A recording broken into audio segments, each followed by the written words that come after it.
What if I told you that modern football, the insane salary numbers, the superstar free agents, the midnight transfer bombs, the powerful agents, the idea that a player is a global brand worth hundreds of millions, started because one average midfielder in Belgium got tired of being treated like property? Before we dive in, let me welcome you properly.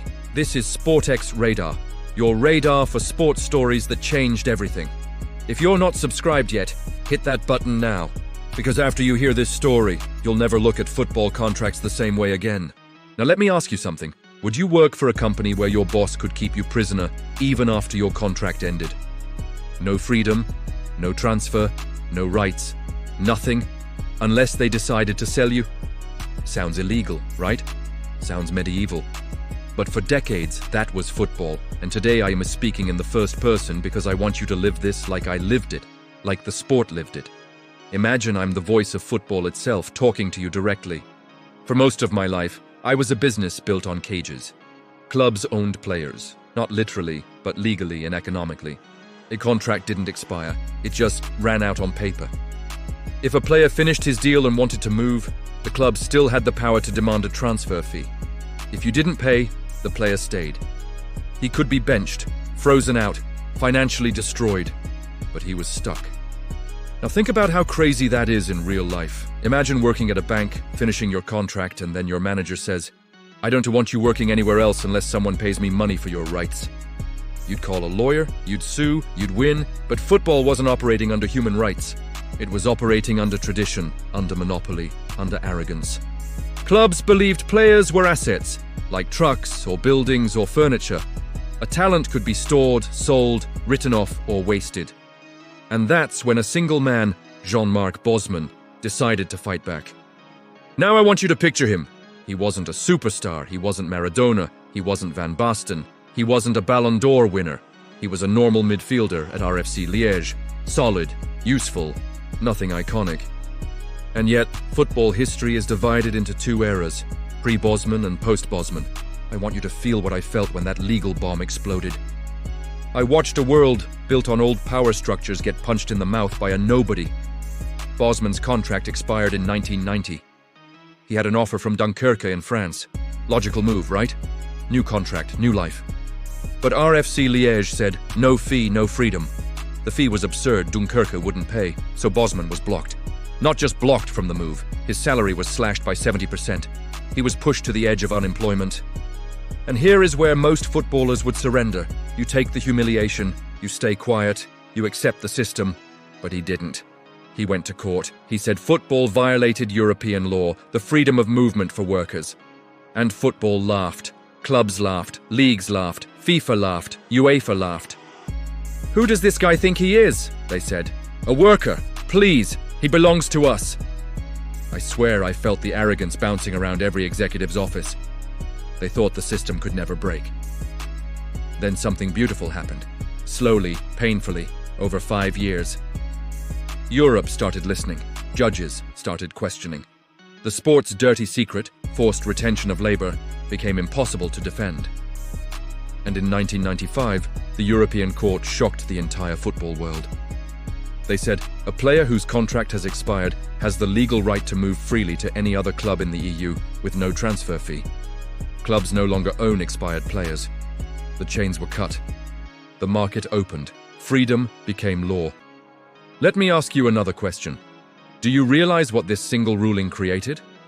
Free agents, signing bonuses, massive wages, power for players, player trading as a high-finance business model, super agents like Mendes and Raiola, the collapse of mid-level club control. Football became capitalism on cocaine. And yes, this is still Sportx Radar speaking directly to you, because my channel exists in a world Bosman created. Without Bosman, transfer rumor economy wouldn't exist. Without Bosman, Fabrizio Romano wouldn't exist. Here we go wouldn't exist. Clubs panicked. Suddenly a footballer could say, let my contract run down and I'll leave for free. You know what clubs did next? They threw insane salaries at players to stop them from leaving.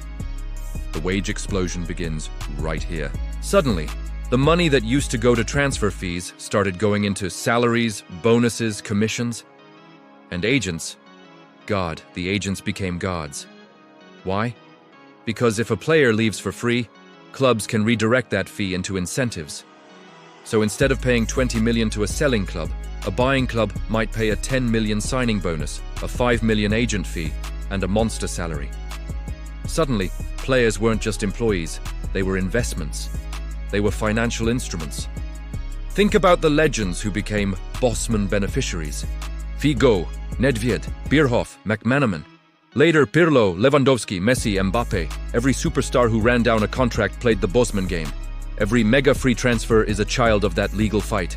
But I want you to feel the darker side too, because freedom is expensive. Smaller clubs began to suffer. They used to rely on transfer fees to survive. Now, if a talented young player simply refused to renew, the club was powerless. They could lose him for nothing. Development clubs became endangered. Bosman didn't just create economic opportunity, he created economic cannibalism. Big clubs devoured the market. The pyramid tilted. And another twist, squad sizes exploded. Rich clubs could hoard players. They could sign unlimited free talent. Wage inflation burned through balance sheets. Suddenly, football wasn't a gentleman's game. It was Wall Street. Contracts, leverage, asset value, amortization schedules. And here's the irony. After winning the case, Bosman's own life fell apart. He never became rich. He never became a superstar. He became a symbol, but symbols don't get salaries. Clubs hated him. Fans blamed him for greed in the game. He suffered alcoholism, bankruptcy, depression. The man who set footballers free became a prisoner of his own victory. So now I want to bring this directly to you. Do you think modern football is better? Do you like the system where a 19-year-old can demand $1 million a month? Do you like an era where top clubs dominate talent through wage power rather than transfer networks? Do you like a sport where agents can decide the fate of competitions? Because that's where Bosman took us. And yet, look around. Players have undeniable human rights now. No one can freeze a career. No one can force you to stay after your contract. A footballer is a worker. A worker is free. That is the law. That is civilization. If the price of dignity is financial imbalance, many will accept it. I want you to understand something else. Bosman created a psychological revolution. Before his ruling, players feared clubs. After the ruling, clubs feared losing players. And fear shifts power. Power shifts culture. Culture shifts economics. The entire global football industry is now a negotiation market. Let me give you a modern example. Kylian Mbappé. Real Madrid did not have to pay Paris Saint-Germain a transfer fee because PSG risked losing him for zero. They offered record salary packages to keep him. This is Bosman's ghost at work. When Lewandowski left Borussia Dortmund for Bayern as a free agent, that was Bosman. When Andrea Pirlo went to Juventus and rebirthed his career, Bosman. Pogba leaving United for Juve, then United paying 100 million to bring him back, Bosman. Ramsey to Juventus on huge wages, Bosman. Even Messi's emotional exit from Barcelona, part Bosman. Barca couldn't renew under wage regulations, so a free transfer created shockwaves. A transfer tsunami created by one Belgian midfielder 30 years earlier. Because history shouldn't feel like a Wikipedia page. It should feel like a scar. It should feel like a revolution. It should feel alive. And I want you to ask yourself a final question. If Bosman hadn't fought, would we still see players trapped, controlled, owned?